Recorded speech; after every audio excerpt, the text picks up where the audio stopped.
Hindi nila nakuha dahil sa'yo. You risked your life for this. Sa isang bagay na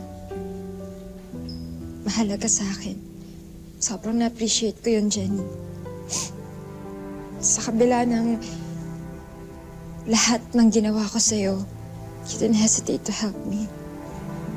Now I know why everybody loves you.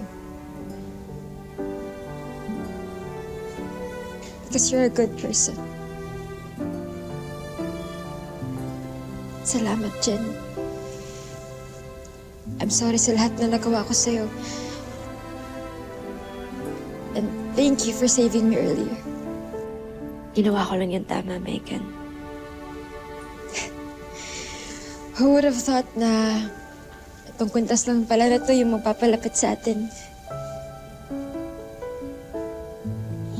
Si Daddy lang pala yung mapagbati sa atin dalawa. Starting today, hindi na kita iiwan. Mapa-stage man or as your friend. Sabi mo? Friends? Friends?